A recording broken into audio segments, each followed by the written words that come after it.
मेरे प्यारे बच्चों, आप कैसे हैं। आज हम भारत के मिट्टी के बारे में पढ़ेंगे। इस वीडियो को आपको लास्ट तक देखना है। यहाँ से एक क्वेश्चन एग्जाम में, कॉम्पिटिटिव एग्जाम में पूछे जाएंगे, इसलिए आप इसको लास्ट तक जरूर देखिएगा। आज हम भारत के मिट्टी के बारे में जानेंगे कि भारत में कितने प्रकार के मिट्टी पाए जाते हैं और प्राचीन समय में, एंशियंट टाइम में कितने प्रकार के मिट्टी थे और अब जो है कितने प्रकार के मिट्टी जो है वर्तमान में उपलब्ध है। चलिए पहले मिट्टी को शुरू करने से पहले यह आपको बताते हैं कि भारत सरकार ने मिट्टी के क्वालिटी को जानना इसलिए जायज समझा ताकि कौन सा मिट्टी किस फसल के लिए काफ़ी इम्पोर्टेंट है, किस मिट्टी में प्रति हेक्टेयर उत्पादन जो है कौन से फसल का बढ़ाया जा सकता है, यह जानने के लिए भारत सरकार ने मिट्टी के गुणवत्ता को जानना चाहा और मिट्टी के प्रकार को बताया कि मिट्टी के रंग, उसके स्वभाव यानी नेचर के आधार पर जो है मिट्टी को 8 भागों में भारत सरकार के द्वारा बांटा गया, जिसमें एक संगठन है कृषि अनुसंधान परिषद। उसने जो है भारत के मिट्टी को जो है 8 भागों में बांटकर हमारे सामने लाया। हम एक एक जानेंगे, एक एक मिट्टी के गुण के बारे में, किस मिट्टी में कौन सा फसल होता है, किस मिट्टी में किसकी कमी होती है, वर्तमान में ये कौन सी मिट्टी कहाँ पाया जाता है, कितने बड़े क्षेत्र में पाया जाता है। आइए मैं एक एक करके आपको समझाता हूँ। मिट्टी का निर्माण जो है उसके लिए कैसे मिट्टी का निर्माण होगा, तो मिट्टी के निर्माण के लिए सबसे पहले पत्थर जो होता है, जिसको सैल कहते हैं, उसके टूटने से इस मिट्टी का निर्माण होता है, जिस पर जलवायु यानी क्लाइमेट का भी असर पड़ता है, समय का भी असर पड़ता है, यानी काला अवधि का भी समय पड़ता है। जितना समय लगता है मिट्टी उतना ही पुराना होता है। कुछ नवीन मिट्टी भी आपको देखने को मिलेगा। यानी सैलों के टूटने से, जलवायु के प्रभाव से और समय अंतराल से तथा जैविक क्रियाओं से मिट्टी का निर्माण होता है। जैसे केचुआ जो है वह मिट्टी को खाता है और उससे जो अवशेष निकलते हैं वह काफ़ी जो है उपजाऊ होता है, क्योंकि उसमें कुछ रासायनिक तत्व जो है वह छोड़ता है। यह भी आपको पता ही होगा कि केचुआ पालन जो है बड़े पैमाने पर भारत में किया जा रहा है ताकि जैविक कृषि को बढ़ावा दिया जा सके। तो मिट्टी के बनने में क्या क्या उत्तरदायी होते हैं आप यह समझ गए। सैलों के टूटने से जलवायु का उस पर प्रभाव होता है, समय का कालावधि का प्रभाव होता है और जैविक क्रियाओं के बाद जो है मिट्टी का निर्माण होता है। कई बार यह पूछा जाता है। अब है प्राचीन काल में मिट्टी को कितने भागों में बांटा गया था, तो प्राचीन काल में 2 भागों में बांटा गया था। एक उपजाऊ मिट्टी होता था जिससे प्रत्येक वर्ष जो है वहाँ पे खेती होती थी, और एक अनुपजाऊ मिट्टी होता था जिसको हम बंजर कहते हैं। तो 2 ही भागों में बांटा गया था। जहाँ फसल हो रहा है उसको उपजाऊ, जहाँ फसल नहीं हो रहा है उसको बंजर कहा जाता था। भारतीय कृषि अनुसंधान परिषद ने भारत की मिट्टी को 8 भागों में बांटा है। बार बार एग्जाम में पूछता है कि किसने भारतीय मिट्टी को 8 भागों में बांटा है, तो भारतीय कृषि अनुसंधान परिषद ने। अब जो है मिट्टी को हम किसके अंतर्गत, किस विज्ञान के अंतर्गत अध्ययन करते हैं, तो पेडोलॉजी के अंतर्गत जो है मृदा का अध्ययन किया जाता है, और हिंदी में इसको मृदा विज्ञान भी कहते हैं। यानी मिट्टी का अध्ययन जो है पेडोलॉजी के तहत करते हैं और मिट्टी के गुणों के बारे में जानते हैं, यह इसी के तहत किया जाता है। एग्जाम में बार बार पूछता है कि पेडोलॉजी में क्या किया जाता है, तो मिट्टी के बारे में अध्ययन किया जाता है। अब हम एक एक कर मिट्टी को जानेंगे कि जलोढ़ मिट्टी कहाँ है, काली मिट्टी कहाँ है, रेड मिट्टी कहाँ है, मरुस्थलीय मिट्टी कहाँ है, माउंटेन सॉइल कहाँ है, लवणीय मिट्टी कहाँ है, पिटमय मिट्टी कहाँ है। चलिए एक एक कर हम मिट्टी को जानेंगे। सबसे पहले जो है हम जलोढ़ मिट्टी को जानेंगे। यह भारत में पहले जानेंगे कहाँ कहाँ है, इस मैप के द्वारा हम पहले जानेंगे। देखिए ये मिट्टी जो है, ये पूरा ये क्षेत्र होते हुए, ये इस तरफ होते हुए, ऐसे होते हुए, ये मिट्टी किनारे किनारे किनारे किनारे होते हुए ये जो है पाया जाता है। गुजरात में भी आपको इस मिट्टी का प्रभाव देखने को मिलेगा। यानी ये बड़ा क्षेत्र जो है आपका जो है वह मिलेगा आपको किसके अंतर्गत, ये इतने बड़े क्षेत्र में जो है किस मिट्टी का निर्माण है? जलोढ़ मिट्टी का। यानी पंजाब, हरियाणा, दिल्ली, उत्तर प्रदेश, बिहार, असम, पश्चिम बंगाल, केरल, आंध्र प्रदेश, तमिलनाडु, इधर कर्नाटक, इधर गुजरात, मध्य प्रदेश, इतने बड़े क्षेत्र में जो है वह है जलोढ़ मिट्टी। यानी एलुबल सॉइल जो है इतने बड़े क्षेत्र पर आपको देखने को मिलेगा।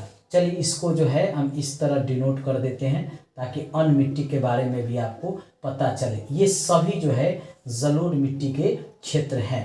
ठीक है, ये सारे जो हैं जलोढ़ मिट्टी के क्षेत्र हैं। चलिए ये जान गए कहाँ कहाँ जलोढ़ मिट्टी है। अब जानिए जलोढ़ मिट्टी के क्या क्या गुण है। नदियों द्वारा लाई गई मिट्टी है। आपको पता होगा कि इस एरिया में जो है सभी नदी पाया जाता है। सतलज नदी है, यमुना नदी है, गंगा नदी है, बेतवा नदी है, गोदावरी है, कृष्णा है, इधर जो है आपको मिलेगा ब्रह्मपुत्र नदी है। यानी नदियों के किनारे ही जलोढ़ मिट्टी का निर्माण होता है। पहला फैक्ट तो है यह स्पष्ट हो गया। और इसको दोमट मिट्टी भी कहते हैं, इंग्लिश में इसे एलुवल सॉइल भी कहते हैं। यानी यह मिट्टी का निर्माण जो है नदियों द्वारा होता है। यही काफ़ी बार पूछा गया है। अब इस मिट्टी में क्या क्या पाया जाता है? तो बालू के कण होंगे। आप भी जब नदी जाते होंगे तो नदी के पानी में आपको बालू दिखाई देता होगा, यानी बालू के कण है, मृतिका है, गाद है। नदी में जब आप उतरते होंगे तो आप देखते होंगे पैर में एक चिपचिपा सा मिट्टी जो है पैरों को पकड़ लेता है, उसको हम लोग कहते हैं गाद, मृतिका कहते हैं। तो इस मिट्टी में यह देखने को मिलेगा। अब इस मिट्टी में कुछ कमी भी होगा, तो नाइट्रोजन और ह्यूमस की इस मिट्टी में कमी पाया जाता है और उसको पूरा करने के लिए हम रासायनिक खादों का प्रयोग करते हैं। इस मिट्टी का विस्तार जो है भारत के इतने बड़े क्षेत्रों में है, लगभग 40% भाग पर जलोढ़ मिट्टी का विस्तार है। और जलोढ़ मिट्टी को 2 भागों में बांटा गया है उसके गुण के आधार पे।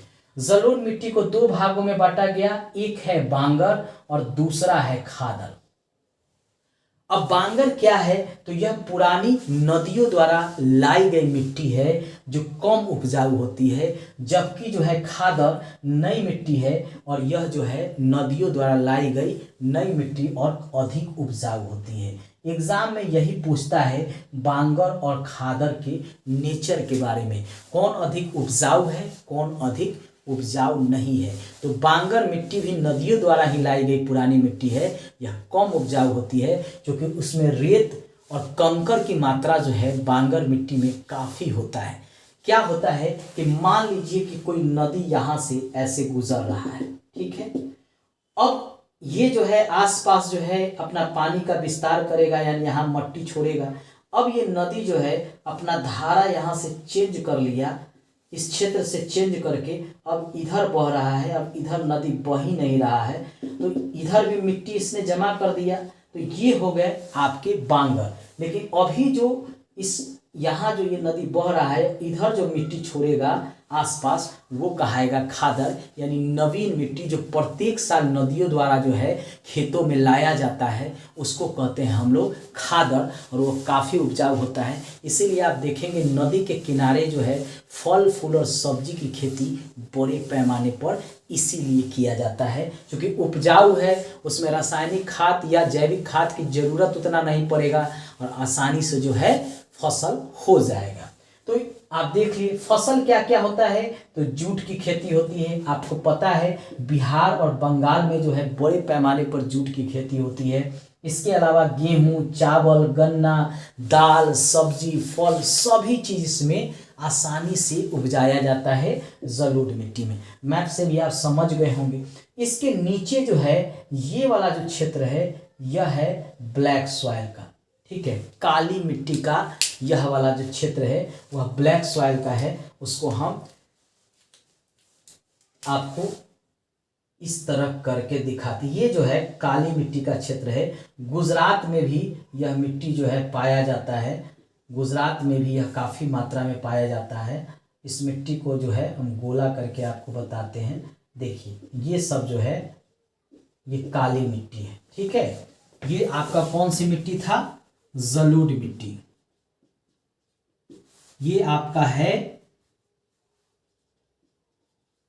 काली मिट्टी। ठीक है, इधर भी है, इधर भी गुजरात में जो है ये वाला क्षेत्र में है, ऊपर में भी गुजरात में जो है ये वाला क्षेत्र में जो है ये सब ब्लैक सॉइल का क्षेत्र है। चलिए इसके बारे में भी जानते हैं। काली मिट्टी बेसाल्ट चट्टानों के टूटने से काली मिट्टी का निर्माण होता है। पहले तो आप ये जानिए, कई बार जो है ये पूछता है कि काली मिट्टी का निर्माण जो है कैसे होता है, तो बेसाल्ट चट्टानों के टूटने से काली मिट्टी का निर्माण होता है। और बेसाल्ट चट्टान बनता कैसे है यह भी आप जान लीजिए।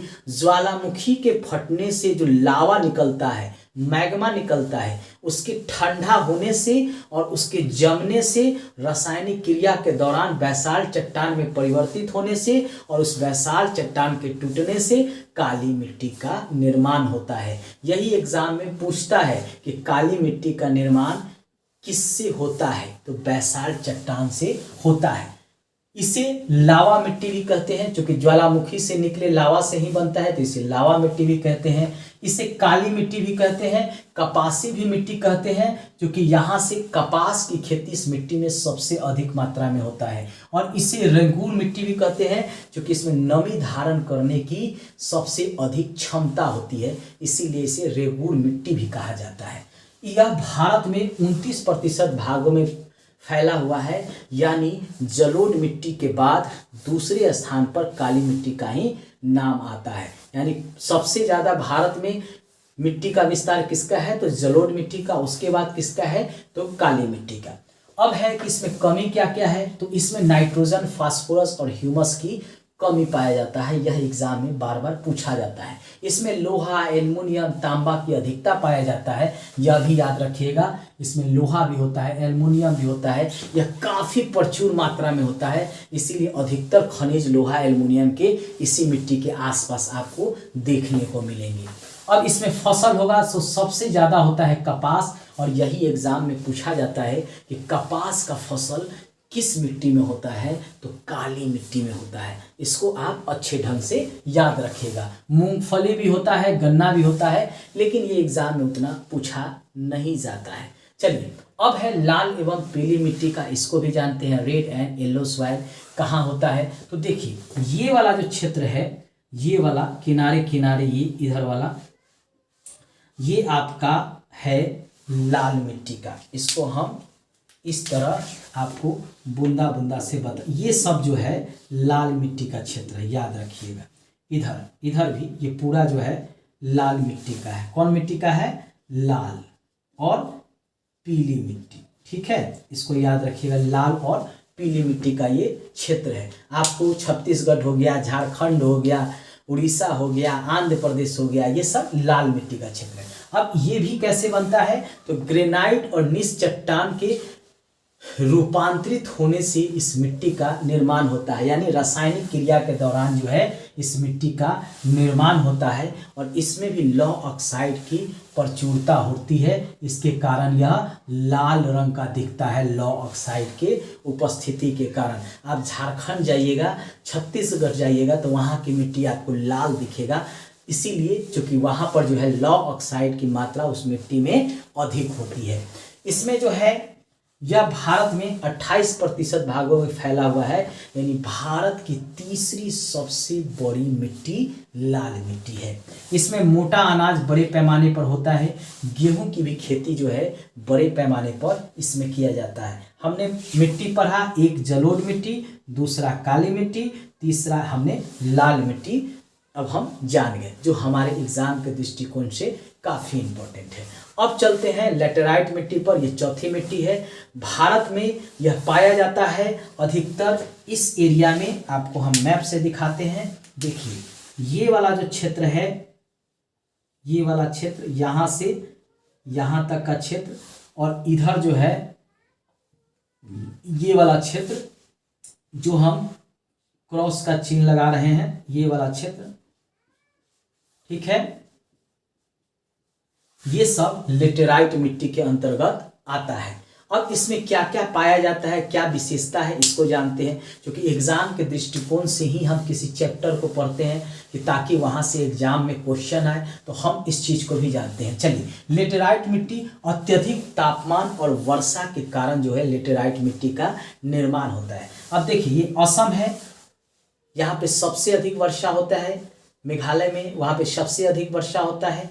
यहाँ पे आइएगा केरल में, तो यहाँ पे आसपास के क्षेत्रों में भी वर्षा होता है। तो ये सभी क्षेत्र जो है लेटराइट मिट्टी के अंतर्गत आता है। ये पूरा क्षेत्र जो है लेटराइट मिट्टी के अंतर्गत आता है। ये मान के चलिए, इधर भी जो है इसको हम इस तरह कर देते हैं, ये वाला क्षेत्र, ठीक है, ये जो है लेटराइट मिट्टी के अंतर्गत आता है, लेटेराइट, ठीक है, मिट्टी के अंतर्गत जो है ये पूरा जो क्षेत्र है वह आता है। अब इसमें जो है अत्यधिक तापमान और वर्षा वाला जो क्षेत्र होता है वहीं पर लेटराइट मिट्टी का निर्माण होता है। इसीलिए देखिएगा इसमें चाय की खेती बड़े पैमाने पर होती है, क्योंकि चाय के लिए क्या चाहिए, वर्षा चाहिए प्रत्येक दिन, ठीक है। इसमें भी नाइट्रोजन, चूना और ह्यूमस की कमी होती है।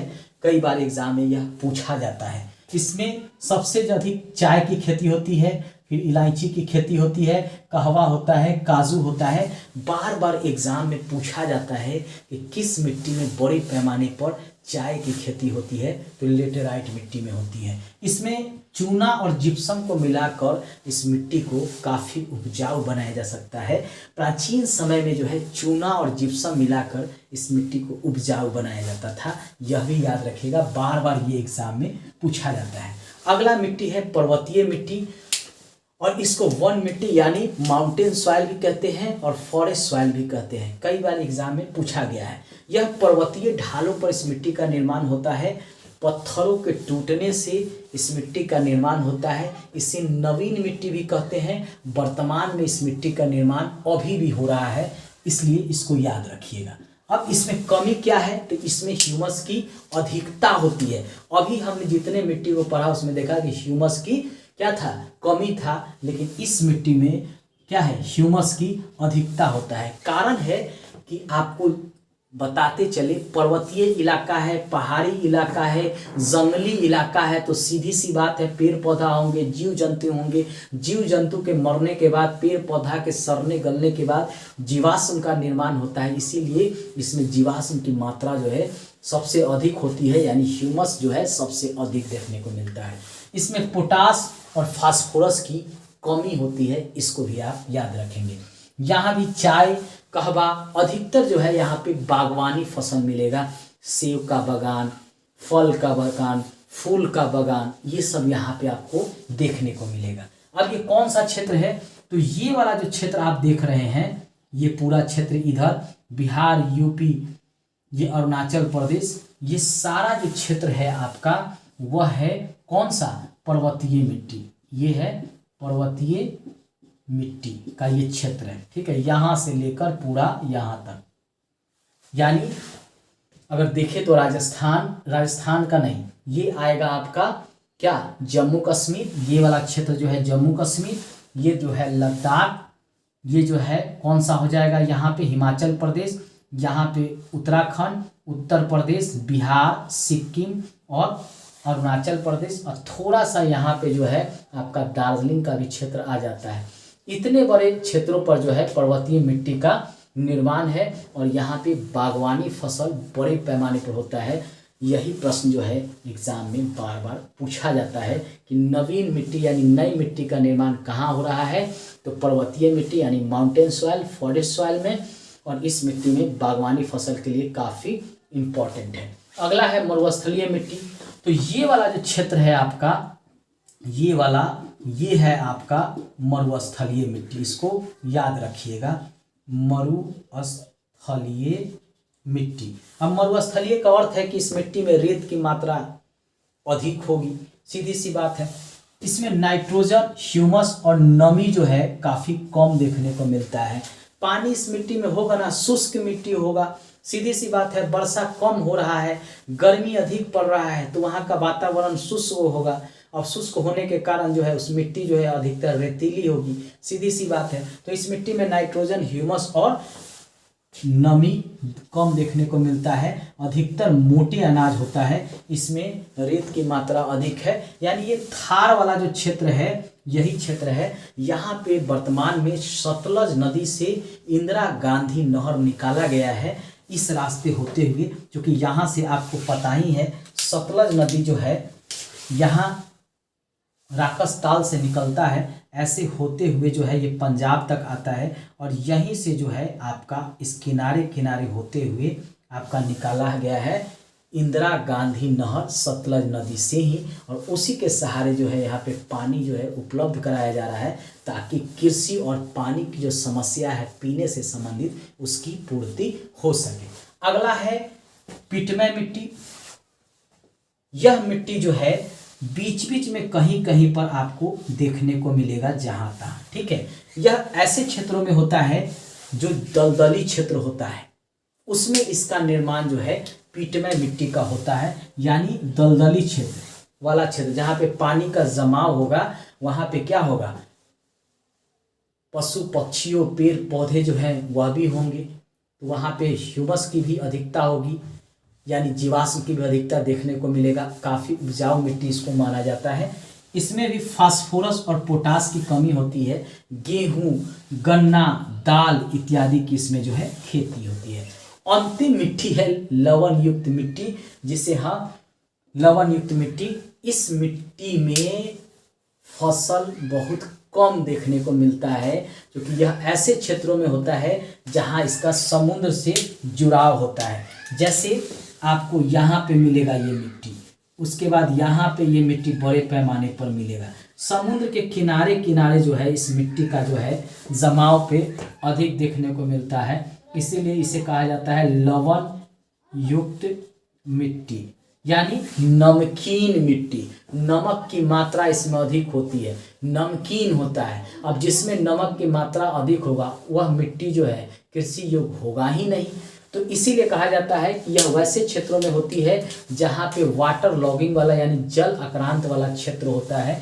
जल जमाव जो है इस क्षेत्र में हमेशा होगा और ऐसे क्षेत्रों में ही इस मिट्टी का निर्माण होता है। ऐसे क्षेत्रों में ही इस मिट्टी का निर्माण होगा, लवणीय मिट्टी का। इसमें जो है सोडियम, पोटेशियम और मैग्नीशियम जो है उसकी अधिकता होती है, जबकि नाइट्रोजन और ह्यूमस की इसमें कमी होती है। यह चीज़ याद रखिएगा। एग्जाम में पूछता है कि किस मिट्टी में सोडियम की मात्रा सबसे अधिक होती है, तो लवणीय मिट्टी में होती है। अधिकतर जो है यहाँ पे मोटा अनाज ही होता है, तिलहन होता है, चावल और गन्ना भी अब होने लगा है। अधिकतर यहाँ मछली भी देखने को मिलता है।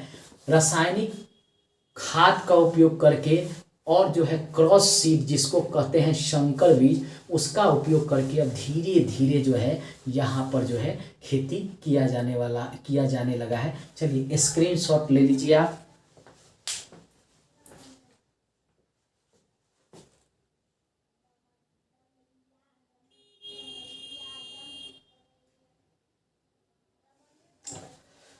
दोस्तों, भारत की जो 8 प्रकार की मिट्टी है मैंने उसको डिटेल से आपको बताया। मैं दावा कर रहा हूँ, मोच पर ताव दे के दावा कर रहा हूँ कि यहाँ से जो है 1 से 2 प्रश्न जो है सभी कॉम्पिटिटिव एग्जाम में देखने को मिलेगा। यह मेरा दावा है। एक बार आप वीडियो देख के जरूर जाइएगा और जहाँ जहाँ मैंने VVI किया है उसको जरूर एक बार याद करके जाइएगा, ताकि वहाँ से प्रश्न बने तो आपका प्रश्न न छूटे।